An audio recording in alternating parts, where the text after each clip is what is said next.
A few weeks ago at band practice, Steven said he came across a video in which there was a particular technique used by a Helix device to get a really, just a really killer bass tone. And it makes sense. I watched part of the video from afar on a phone. Didn't really pick up any of the details. Most importantly, who the hell the video was done by. But I'm not gonna go find out because I already started recording. Anyhow, the concept is basically doing what I would do in post, i.e. doing some compression, parallel compression with certain plugins where you can compress certain parts of your overall bass tone, i.e. the low end, differently than the high end of your bass tone. Oftentimes you'll see people use the technique of having the duplicate bass track and processing them both differently. One track, you process, you make it really dirty, roll off all the low end. The second track, you're rolling off all the high end, processing it differently. We all know and seen that done before. Well, this particular technique, you're doing it inside a Helix. So I made a preset, a patch, if you will, a Helix tone patch preset. Basically, split the signal. Well, why don't we actually look at it? Why don't we go through it? So let me plug in my shitty bass and show you my, terrible bass tone. I'm joking. I know a lot of you guys like my bass tones. I've had comments on how shitty they are. And it sounds thin. Whatever, bro. Anyhow, this is that bass tone.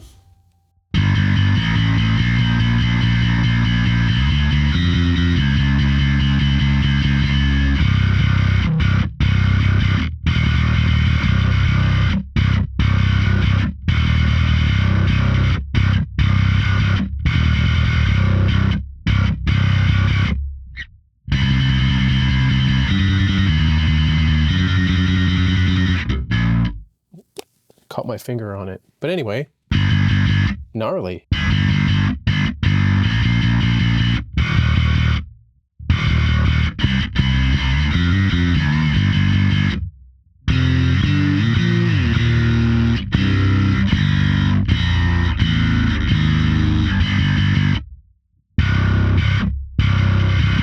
So what the hell did I do?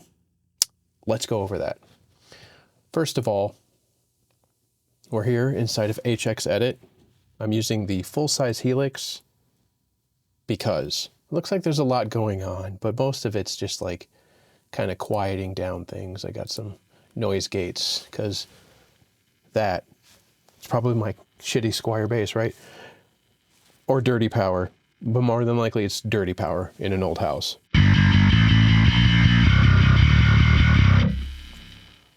So these are just gates. What do we have going on here? It pretty much starts right at the get-go.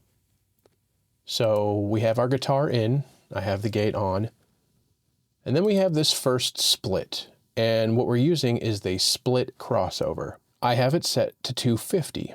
Now what it's doing is everything above 250 is going down the little A path. This top path right up top with the distortion and the amp and the cab. A path is just going right along. Everything above 250 hertz. Everything below 250 hertz is coming down this B path. So we're splitting it essentially at the source. We're coming down and we're compressing it. Now, you can't see the display on the Helix. What am I compressing here? Like 12. Just fucking disappear. I gotta get in a cramp. Fuck. Oh, what? Who gets a cramp? Oh my God. This is a disaster. I'm compressing like 12 to 14 dB on everything below 250 hertz at a 4:1 ratio. Let's hear what that sounds like. So we'll go to this mixer, right? And I'll just turn down this.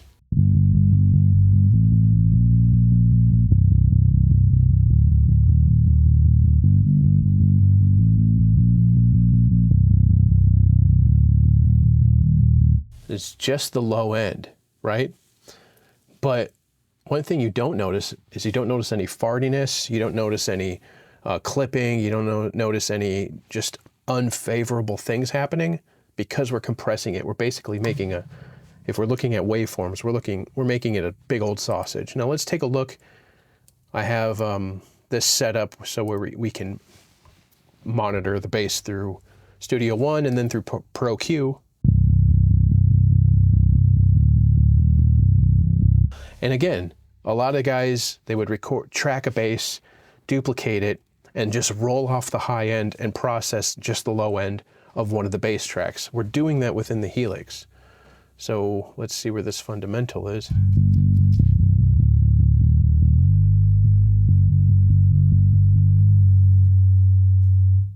So we can see it's just low end. Again, everything below 250 hertz.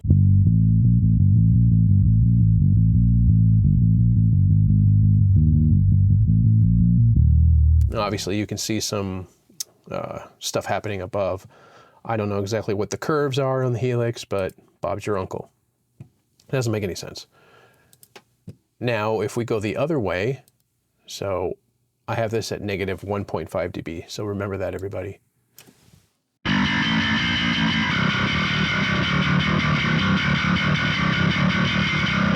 That's just the A path, that's just the high-end stuff. That's the stuff that's getting processed through a distortion and the amp, which you'll probably be surprised by.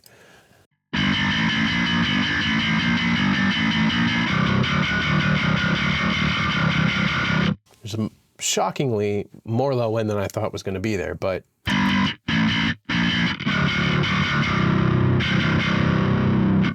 no real subharmonics, no real sub bass, I mean. So we bring that back up to negative 1.5 because that's where I felt like it was balanced.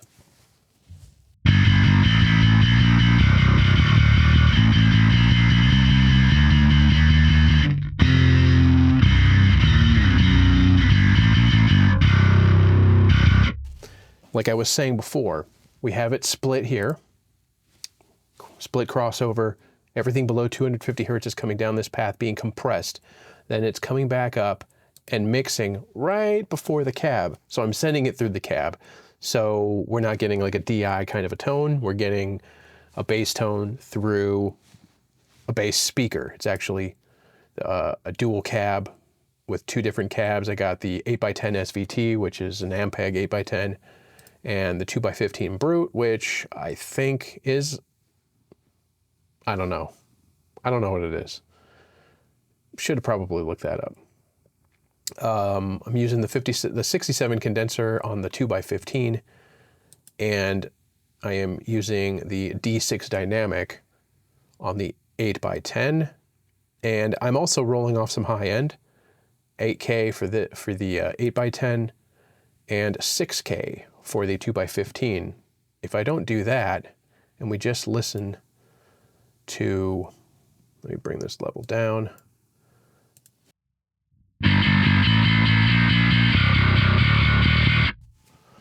Oddly enough, I'm using the bigger speaker to kind of get more of the girthy high end. If I take that cut away, we're at 6K. There's just a bunch of unnecessary stuff up there that I would end up rolling off in the mix anyhow. So bring that back and bring the level back to. So that's our blend of two cabs again. Now the A path, everything above 250 hertz, right? I'm sending in to the Obsidian 7000, the dark glass emulation. And you can see the settings here, I'll go through them. The drive I have set to 0, the level is at 5, the blend is at 5.1. The grunt I have set to cut, I don't really want this to do much. I was just kind of tone sculpting with this pedal because I'm setting it into the amp that I think you'll be surprised about. The attack I have set to flat. The master, I think I brought it up to 6.8. I don't remember what it was. It might have been 5. The bass is 5.5 dB. The low mid frequency is 500, and I'm cutting all of it. Negative 15 dB. The high mid frequency is 750. It's set to 750. I'm cutting all of it as well, negative 15. And the treble I have flat at 0 dB, and the distortion is off. We're going into a noise gate because dirty power, shitty bass, however, whatever you want to think. Now, boys, I'm going into the badunk, and this is again something Steven and I were talking about that I believe he either read or saw in a video the Spirit Box guys doing, where they will, where he either read or saw in a video that the Spirit, I believe he said the Spirit Box guys they'll run their bass through an amp or an amp simulation that is similar, if not the same, as their guitars. Basically just trying to get the high end, the nasty, gnarly high end of the bass to blend beautifully with their guitars. Now, I haven't done this in the mix. I'm excited to do it, but we're doing it here because I use the badunk a lot for my personal stuff. So we're using the badunk. I have the drive set to 5. The bass I have all the way down. The mid I have all the way down. The treble I have at 5.8. The presence I brought down to 2.7. The channel volume is all the way up. That's going to depend on your setup and what you're doing and how you're recording. The master, I think I brought it up a little bit to 6.2. The depth, I brought it all the way down. The sag I brought down to 2.9. The bias I brought up to 7.2, and the bias X is at 5. I think that's default. And then we're running into the horizon gate just to kind of clean things up without it.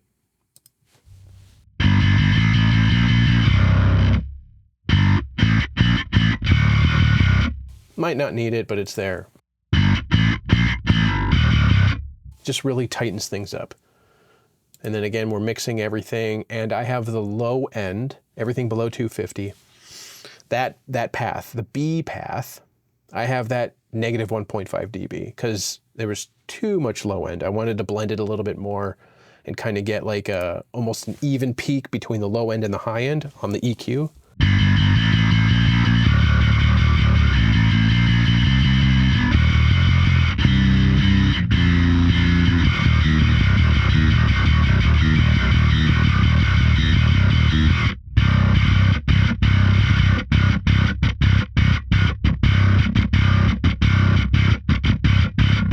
Anyway, so that's why I did that. Running into the cab, the dual cab that we kind of went over. Doing some EQing, and I think I'm just cutting like mids at 500 hertz. So I have, let's see, I have the mid frequency set to 550 hertz, and I am cutting 8.4 dB. To get some of, basically that's kind of where the guitars are going to sit. And I had a bit of a hump. It was almost flat with the, if I turn this off, you'll see within the EQ.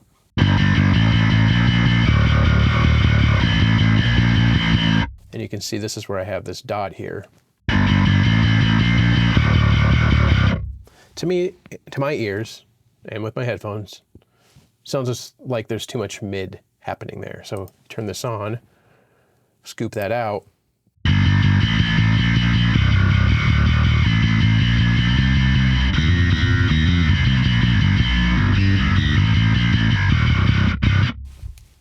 Sounds better to me. And then I'm just kissing the whole thing with a little bit of compression at the end, 2-to-1 ratio. I play very hard when I play in bass. I play with thin picks. I really want to get like, I just want to lay into it and get like just flat, even like thin picks. I've said it before in some videos. To me, they kind of do their own level of compression, if you will. It kind of pushes through the strings. So you can only hit it so hard. It just kind of evens things out to me, to my ears. And if I'm looking at the compressor, I'm cutting at the most negative dB, so it's compressing 2 dB at the most, just kind of flattening things out, make it nice and even across that waveform. and then that's it, and then we're done. And this is, you know, kind of...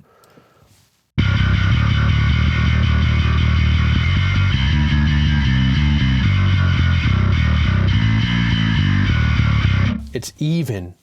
It's even.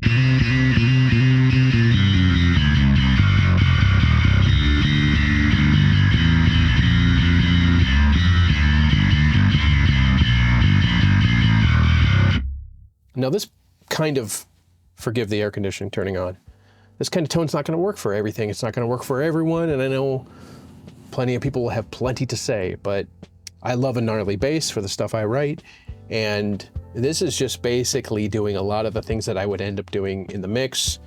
I'm just doing it in the Helix, and I do that a lot with my guitar tones. Kind of moved in a direction where I'm doing less and less in the mix with my guitar tones, doing more and more, getting the tone right inside a Helix. And that's what we're doing here with the bass tone.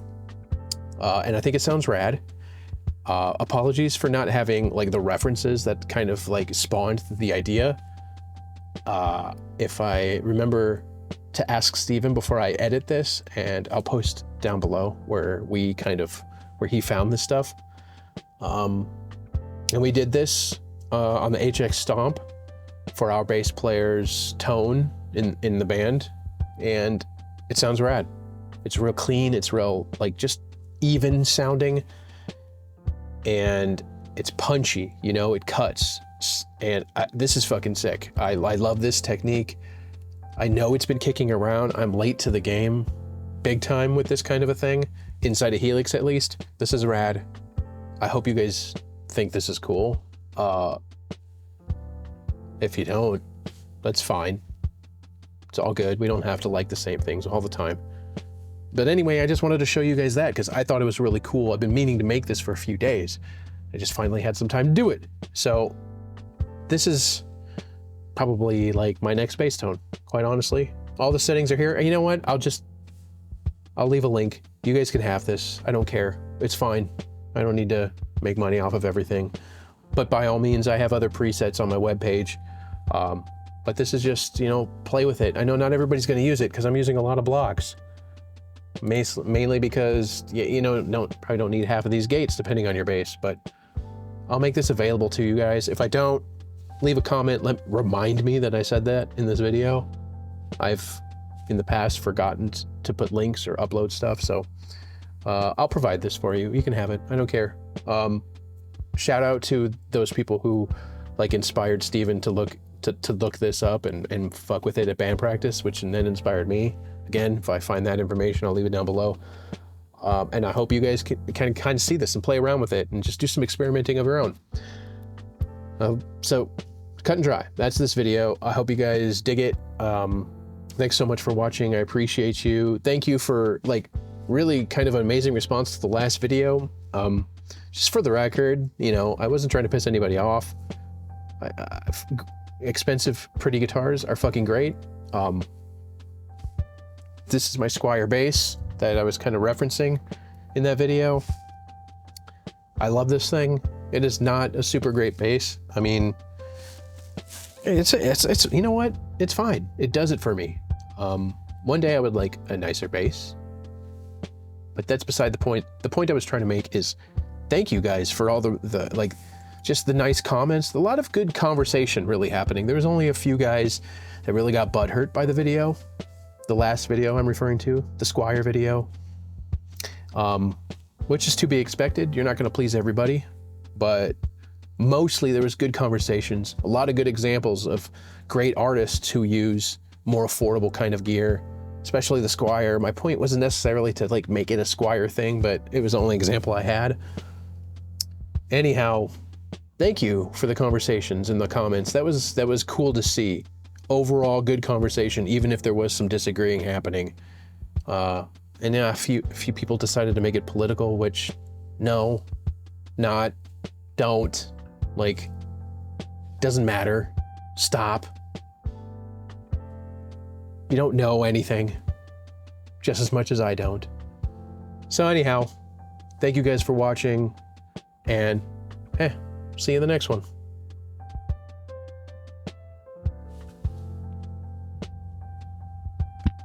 Here's hoping that doesn't sound like poopy.